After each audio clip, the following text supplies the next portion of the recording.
"Sir, this is a restricted area. Do you have authorization to be here?" Lieutenant Jennifer Addison's voice was sharp, cutting through the salty air of the naval shipyard. William Davis, a man whose 86 years were etched into the lines on his face, didn't turn. His gaze remained fixed on the wounded giant before him, a guided missile destroyer, listing almost imperceptibly in its dry dock, a silence hanging over it that felt heavier than its thousands of tons of steel. He stood with a quiet stillness that seemed to absorb the noise of the bustling pier around him. Addison, fresh from her morning briefing and eager to project authority, strode closer, her polished boots clicking impatiently on the concrete. "Sir, I won't ask you again." She placed a hand on his shoulder, intending to turn him around. It was like touching a stone pillar. He didn't budge, but slowly, deliberately turned his head. His eyes, the color of a faded sea chart, met hers. There was no fear in them, no defiance, just a profound, unsettling calm that made her hand instinctively drop away. Lieutenant Addison felt a flush of irritation creep up her neck. Her morning had been a cascade of frustrations, culminating in the final damning report on the USS Roosevelt. The destroyer, a pillar of the fleet, had suffered a catastrophic engineering casualty during sea trials. A cascade of system failures, originating deep within its electrical heart, had crippled the vessel. Teams of the Navy's brightest specialists, civilian contractors with six-figure salaries, and engineering prodigies from the academy, had swarmed the ship for weeks. They had run diagnostics, replaced entire networks of circuits, and argued in hushed technical jargon in the ship's command information center. The conclusion, delivered just an hour ago, was unanimous and bleak. The damage was too intricate, too deeply embedded in the ship's fundamental architecture. The Roosevelt was, for all practical purposes, a dead ship. The cost of a full repair would be astronomical, nearing the price of a new vessel. Decommissioning was the only logical, if heartbreaking, option. And now, this old man was standing here, staring at her billion-dollar failure as if it were a public monument. "I need to see some identification." Now Addison commanded, her voice a notch louder than necessary. The small crowd of dock workers and junior sailors who had been maintaining a respectful distance began to inch closer, their curiosity piqued by the confrontation. William Davis slowly reached into the pocket of his worn canvas jacket and produced a simple leather wallet. He didn't offer a driver's license or a military ID. Instead, he handed her a small laminated card. It was a visitor's pass issued that morning, with his name neatly printed, William Davis. The authorization box was signed with a barely legible scrawl. Addison scoffed. "A visitor's pass? Who authorized this?" She squinted at the signature, a looping, indecipherable mess. "This means nothing. This area is off-limits to all non-essential personnel. I'm the acting authority on this pier, and I'm telling you to leave." Her tone was dismissive, designed to humiliate. She held the pass between her thumb and forefinger as if it were a piece of trash. From the growing group of onlookers, a few sailors exchanged smirks. They saw a young, ambitious officer putting an out-of-place old man in his place. It was a minor diversion in a stressful day. But Master Chief Petty Officer Frank Miller, a man with 30 years of service and a face like a topographical map of every sea the Navy sailed, felt a cold knot tighten in his stomach. He wasn't looking at the lieutenant. He was looking at the old man, at his posture. The way he stood, perfectly balanced, his shoulders squared not with arrogance but with a deep, ingrained discipline. It was a posture Miller hadn't seen in years, a relic from an older, harder Navy. "I believe my authorization is in order," William Davis said, his voice quiet but clear, carrying a strange resonance that seemed to cut through the shipyard noise. He made no move to leave. He simply met her gaze, his expression unreadable. "Your belief is irrelevant," Addison snapped, her patience completely gone. She was used to being obeyed instantly. The old man's placid resistance felt like a personal affront, a challenge to the authority she had worked so hard to achieve. "You are trespassing on a secure military installation. If you do not vacate this pier immediately, I will have you escorted off by the master-at-arms. Do you understand me?" She took a step closer, invading his personal space, trying to use her physical presence to intimidate him. She was tall, fit, a product of the modern, highly competitive Naval Academy. He was frail, stooped by age, a man who looked like he belonged in a retirement home, not on the deck of a naval base. The contrast was stark, and to Addison, it was proof of her own superiority. She pointed a finger at a small tarnished pin on the lapel of his jacket. It was a simple, unassuming thing, a small silver dolphin. "What is this even supposed to be?" she asked with a mocking little laugh. "Did you win that at a carnival?" The moment she touched the pin, William Davis's expression shifted. It was a subtle change, a flicker in his pale eyes, a tightening of the muscles around his jaw. For the briefest of instants, the calm facade cracked, revealing a glimpse of something ancient and formidable beneath. The air on the pier seemed to get colder, the sounds of the shipyard more distant. The image of the pin, a simple silver dolphin, triggered a memory, not just in his mind but in the very fabric of the space around him. The world dissolved into a cacophony of roaring water and groaning steel.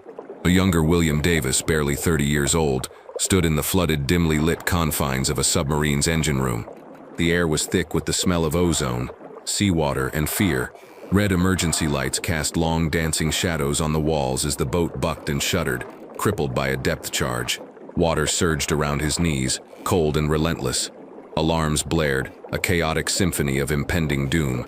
His commanding officer, a man with eyes as gray and serious as the deep sea itself, had gripped his shoulder. In the officer's hand was a small silver pin, a freshly minted submarine warfare insignia. "You got us home, son," the captain had said, his voice a low rumble against the chaos. "You earned this." He had pressed the pin into Davis's hand, the sharp points digging into his palm. Back on the pier, the sun felt too bright, the air too still. Lieutenant Addison saw none of it. She saw only an old man who was now looking at her, truly looking at her, and for the first time she felt a sliver of doubt. The mockery died on her lips. It was that look, that sudden profound shift in the old man's demeanor, that made Master Chief Miller move. He had seen enough. The pin was one thing, an old design rarely seen anymore. But the look in the man's eyes was something else entirely. It was a look of quiet, absolute authority, the kind that wasn't granted by rank but was forged in crucibles. Addison couldn't even imagine. Miller turned, his back to the unfolding drama, and walked briskly away from the crowd. He pulled out his phone, his thumb flying across the screen. He didn't call base security. He knew, with a certainty that chilled him to the bone, that this was far above their pay grade. He scrolled through his contacts to a number he hadn't used in years, a direct line he was never supposed to use unless the world was ending. This, he suspected, was a different kind of apocalypse. The phone rang twice before a gruff, impatient voice answered. "Yes, Admiral Jensen, this is Master Chief Miller at the Norfolk shipyards," Miller said, his voice low and urgent. He shielded the phone with his hand, as if the very words he was about to speak were classified. "Miller, what is it?" "I'm in the middle of a briefing. Sir, you need to come down to Dry Dock 4, immediately." "The Roosevelt, has there been another incident?" the Admiral asked, his voice sharpening with concern. "No, sir, it's not the ship." Miller paused, choosing his next words carefully. "It's a civilian, an old man. A young lieutenant is about to have him arrested." There was a moment of confused silence on the other end of the line. "A civilian? Master Chief, I don't have time for pier-side squabbles. Let security handle it." "Sir," Miller insisted, his voice dropping even lower, becoming a near whisper. "The name on his visitor's pass is William Davis." The silence that followed was longer, heavier. When Admiral Jensen finally spoke, his voice was completely different. The impatience was gone, replaced by a tone of stunned, utter disbelief.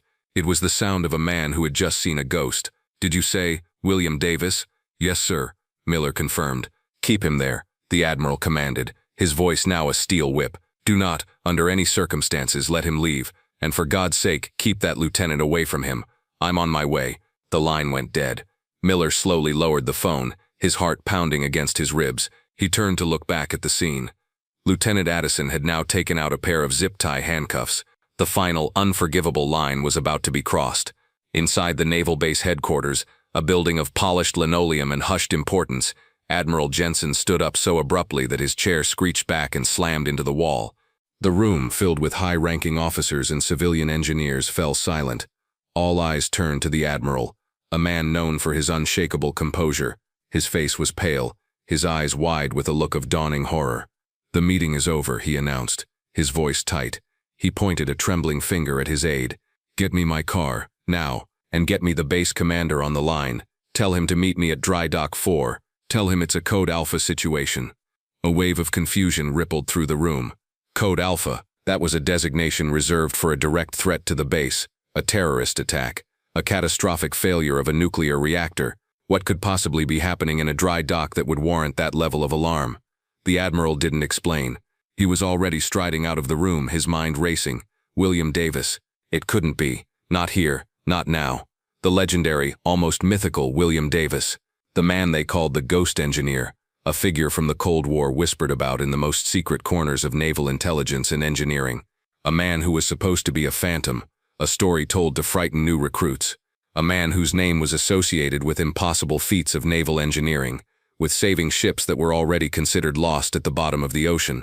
The idea that a young arrogant lieutenant had her hands on him was about to put him in cuffs.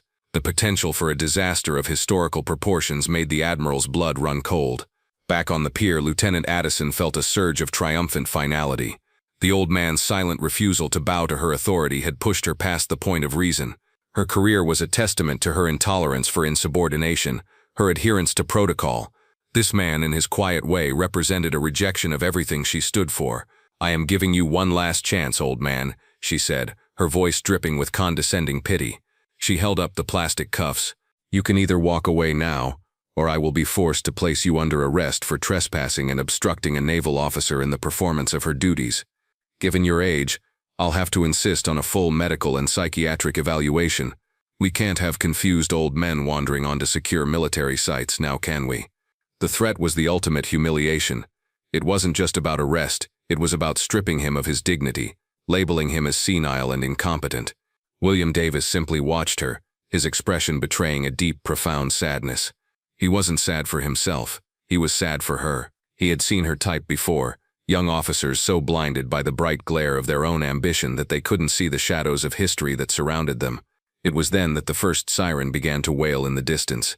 Addison frowned, distracted for a moment. The siren grew louder, closer, joined by another, and then another. It was a sound that was completely out of place in the orderly world of the shipyard. It was a sound of crisis. A black sedan with flashing lights screeched to a halt at the end of the pier, followed by 2 military police vehicles. Doors flew open. Admiral Jensen, his face a mask of thunderous rage, emerged from the sedan, his aides scrambling to keep up. The base commander, a captain who looked bewildered and terrified, practically fell out of the passenger side. Uniformed personnel began to pour out of the other vehicles, forming a wide, secure perimeter. Their movements sharp, efficient, and filled with an urgency that sent a shockwave through the crowd of onlookers. The spectacle was so sudden, so overwhelming that everyone on the pier froze. Lieutenant Addison stood, hand outstretched, the zip-tie cuffs dangling from her fingers, her mouth slightly agape. She watched as the 2-star Admiral, a man she had only ever seen in official photographs, strode towards her, his eyes locked not on her but on the old man she was trying to arrest. As Admiral Jensen approached, his pace slowed, the rage on his face melted away, replaced by something else entirely. A look of profound, unadulterated respect. He came to a stop a few feet from William Davis. The shipyard fell completely silent. The only sounds were the lapping of the water against the hull of the dead destroyer, and the frantic beating of Lieutenant Addison's heart. The Admiral, one of the most powerful men in the Atlantic Fleet, slowly, deliberately raised his hand to his brow in a crisp, perfect salute. "Mr. Davis," he said, his voice thick with emotion. "It is an honor, sir. I had no idea you were on my base." William Davis looked at the Admiral, and a faint, sad smile touched his lips. He gave a slight, almost imperceptible nod of acknowledgement. The base commander, who had been standing by in a state of confused panic, finally understood. A wave of comprehension and horror washed over his face. He stepped forward and turned to the assembled crowd of sailors and dock workers, his voice booming across the pier. "This man is Chief Warrant Officer William Bill Davis, retired. He is the recipient of the Navy Cross, the Distinguished Service Medal, and 2 Purple Hearts. He served for 40 years. During the Cold War, his work on the Whisper submarine propulsion system single-handedly kept our silent service undetectable for 2 decades.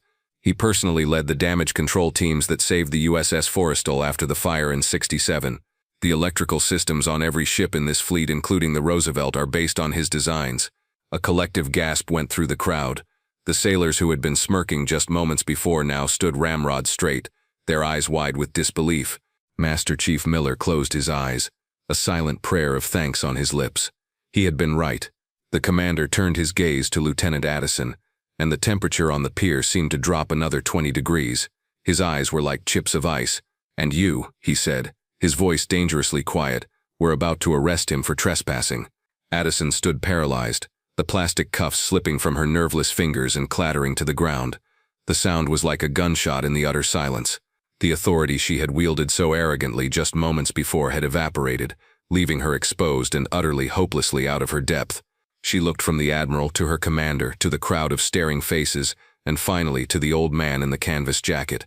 She saw him not as a trespasser, not as a confused senior citizen, but as a living monument, a man who had forgotten more about the Navy than she would ever know. The Admiral stepped forward, his eyes still on Davis. "Sir, I apologize for the conduct of my officer. It is unacceptable." He then turned to Addison, his voice dropping to a low, furious growl. "Lieutenant, you are a disgrace to that uniform. You see an old man and you assume incompetence. You see age and you assume weakness. You failed to show respect, you failed to use your judgment, and you have brought shame upon this command. You are hereby relieved of your duties. Report to my office at 0800 tomorrow. We will discuss the future of your career, which, I assure you, is now in serious jeopardy." He didn't shout. He didn't have to. The words were a quiet, devastating indictment that echoed across the pier. Addison felt the blood drain from her face. Her career, her life's ambition, was dissolving before her very eyes. William Davis, who had watched the entire exchange with his unnerving calm, finally spoke. "Admiral," he said, his voice gentle, "the lieutenant was only doing her job as she saw it. The fault is not with the branch, but with the root. She sees the uniform, not the person inside it. That is a lesson that is hard to teach in a classroom." He turned his pale eyes to Addison, who flinched as if struck. "Respect, young lady, is not something you can demand. It is something you must have the wisdom to recognize." His words hung in the air, a simple, profound truth that cut deeper than any official reprimand. He then turned his attention back to the Admiral. "You have a problem with your destroyer," he said, as if the preceding drama had been nothing more than a minor interruption. The Admiral stared at him. "Sir, the specialists have given up. They're calling it a total loss. The core electrical matrix is fried." "The specialists," Davis said with a slight, almost dismissive wave of his hand, "are looking at the new leaves. They have forgotten how to read the old bark." He pointed a steady, wrinkled finger toward the crippled ship. "Your problem isn't in the matrix. It's in the primary power conduit right where it meets the keel. It's an old design flaw. My design flaw. I never had the chance to fix it." The memory of the pin, of that moment deep beneath the sea, came back to him. The object's birth wasn't in a factory. It was in a crisis. That submarine, the USS Viperfish, had suffered a similar electrical cascade. The established protocols, the engineering manuals, they were all useless. In the dark, with the boat dying around him, a young William Davis had bypassed the entire system, improvising a solution with nothing but a wrench, a length of copper wire, and a fundamental understanding of how energy flowed. He had saved the boat and its crew. That silver pin wasn't a reward. It was a symbol of that moment, a reminder that sometimes the only way to fix something is to understand the soul of the machine, not just its schematics. The fallout was swift and decisive. Lieutenant Addison was reassigned to a desk job in the Aleutian Islands, a place where her ambition would have plenty of time to cool. A new training mandate was issued fleet-wide, a program designed by Admiral Jensen himself, titled Lessons in Humility, Recognizing the Giants Among Us. It became required training for all junior officers. The Navy issued a formal public apology to William Davis, though he never acknowledged it. Weeks later, a small, quiet ceremony was held on the pier. The USS Roosevelt, its lights blazing, its engines humming with a deep, steady power, pulled away from the dry dock, fully restored and ready for sea. William Davis had spent 3 days in its engine rooms working with a small, hand-picked team of veteran Master Chiefs. He hadn't used a computer. He had used chalk, a wrench, and a lifetime of knowledge. He had, as he'd promised, read the old bark. A few days after the Roosevelt deployed, a disgraced Jennifer Addison was clearing out her apartment, packing her life into cardboard boxes. She was in a small, local coffee shop when an old man in a canvas jacket sat down at the table next to her. It was William Davis. She froze, her heart seizing with shame. He didn't say anything about the pier, about her career, about the humiliation. He simply looked at her, his sea-charred eyes filled not with anger but with a quiet understanding. "The hardest steel," he said softly, "is forged in the hottest fire. Don't let this be the end of your story, young lady. Let it be the beginning." He stood up, left a cup of coffee on her table, and walked out, disappearing into the civilian world as quietly as he had appeared. For the first time, Jennifer Addison understood the lesson. It wasn't about authority or power. It was about seeing. Thank you for joining Veteran Valor Stories. If this story of quiet heroism resonated with you, please like this video, share it with others, and subscribe to our channel for more tales of the unassuming heroes who walk among us every day.